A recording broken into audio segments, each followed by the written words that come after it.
Sudah 122 tahun yang lalu, saat Soekarno dilahirkan pada 6 Juni 1901 dari pasangan Raden Sukemi Sosrodhardjo dan Ida Ayu Nyomanrai. Soekarno lahir di Surabaya, Jawa Timur dengan nama kecil Kusno Sosrodhardjo. Soekarno yang akrab dipanggil Bung Karno adalah salah satu tokoh yang sangat berpengaruh dalam sejarah kemerdekaan Indonesia. Jadi tidak heran Bung Karno mendapat julukan Bapak Proklamator atas peran pentingnya sebagai proklamator, yakni membaca naskah proklamasi kemerdekaan Indonesia pada tanggal 17 Agustus 1945. Bung Karno juga sosok orang terpenting dalam sepanjang sejarah kemerdekaan bangsa Indonesia dari penjajahan Belanda. Bung Karno juga dikenal sebagai penggali Pancasila yang kemudian menjadi dasar negara Republik Indonesia. Tidak bisa dipisahkan perjuangan beliau dalam melahirkan semangat perjuangan bangsa Indonesia, sehingga beliau menyatukan seluruh masyarakat untuk melawan penjajahan. Ada satu hal yang sangat beliau pikirkan tentang Indonesia, yaitu nasib kaum petani atau kaum marheng. Kaum ini adalah kaum proletar Indonesia, kaum tani Indonesia yang melarat, dan kaum melarat Indonesia yang lainnya, misalnya kaum dagang kecil, kaum ngarit, kaum tukang kaleng, kaum gerobak, kaum nelayan, dan lain-lain. Falsafah negara. Ketika Bung Karno ditanya, mengapa Bung Karno tidak memilih sistem komunisme saja untuk Indonesia? Pertanyaan itu datang dari Suryo Sumpeno, mantan Pangdam 7 Diponegoro, Jawa Tengah. Apa jawab Bung Karno? Lihat, ujarnya, suatu negara yang menganut aliran komunisme akan rontok satu persatu. Nah, Pancasila sebagai Weltanschauung, dasar negara, ideologi negara, dan falsafah negara, kita dengar untuk pertama kali waktu Bung Karno memberikan pidato sambutannya pada 1 Juni 1945 dalam sidang Badan Penyelidik Usaha-Usaha Persiapan Kemerdekaan Indonesia atau BPUPKI. Materi muatan hakikatnya tertuang dalam teks resmi pembukaan Undang-Undang Dasar Negara Republik Indonesia 1945 atau UUD 1945. Ini berarti bahwa tanpa spesifikasi lain, tiap ucapan Pancasila diartikan mengacu pada pembukaan UUD 1945. Dalam sejarah modern, tidak pernah ada falsafah suatu negara yang lahir sesudah negaranya ada. Tidak ada negara lahir mendahului falsafahnya. Suatu negara dibentuk justru atas landasan falsafah yang sudah dirumuskan sebelum negara itu diwujudkan. Pancasila adalah falsafah negara. Bung Hatta menyatakan bahwa Pancasila sepenuhnya ide Bung Karno yang diuraikan dalam pidatonya tanggal 1 Juni 1945 dan diterima secara bulat oleh sidang BPUPKI untuk menjadi dasar dan falsafah negara yang akan didirikan.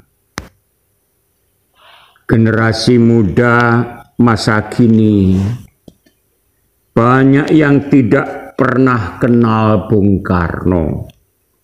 Lebih tepatnya tidak diperkenalkan. Mereka akan sia-sia menemukan Bung Karno seperti yang secara historis hadir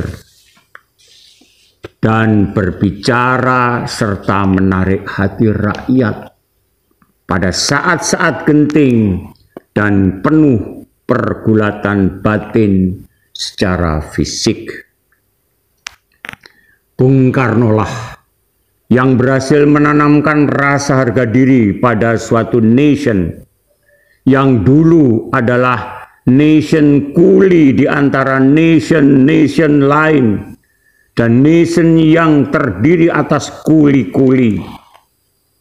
Sampai-sampai ia tak gentar menyumpai negara yang paling kuasa di dunia, yakni Amerika, dengan "Go to hell" dengan bantuanmu. Aku bukan jongosmu. Bung Karno mengikis habis eksploitasi de l'homme par l'homme, yakni pemerasan manusia oleh manusia lain. Dan Bung Karno berkata, jangan ikut the old established forces atau old divorce, dan gabungkan dirimu dengan new emerging forces atau NEVOS. Barangkali generasi muda masa kini mempunyai persepsi tersendiri tentang isi dan arti old divorce dan NEVOS yang dirumuskan oleh proklamator Republik ini. Suatu bangsa yang melupakan sejarahnya punya risiko kehilangan masa depannya. Pemikiran Bung Karno tentang nasionalisme. Nasionalisme menurut Bung Karno merupakan kekuatan bagi bangsa-bangsa yang terjajah, yang kelak akan membuka masa gemilang bagi bangsa-bangsa tersebut. Bagi Bung Karno, kecintaan kepada bangsa dan tanah air merupakan alat yang utama bagi perjuangan suatu bangsa untuk mendapatkan kemerdekaan.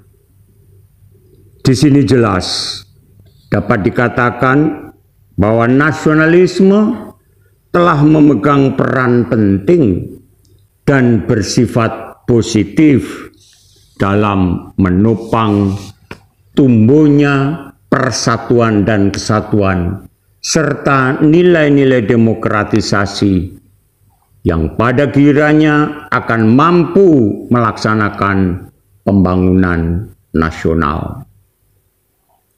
Bung Karno sangat anti terhadap kolonialisme dan imperialisme.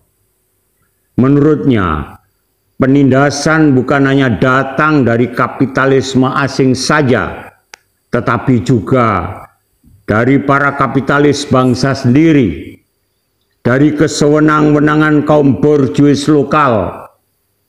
Hanya nasionalisme yang bersifat marhainisme lah yang bisa menjalankan tugas sejarah guna menghilangkan segala borjuisme dan kapitalisme.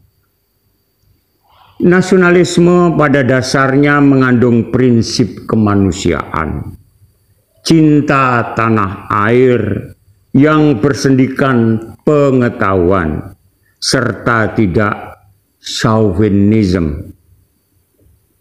Pada waktu itu, Bung Karno sedang enggan pergi kuliah dan bersepeda memutari Bandung Selatan dan bertemu dengan seorang petani kecil bernasib malang bernama Marhen. Saat itulah ia menampakkan seluruh rakyat kecil Indonesia dengan nama Marhen.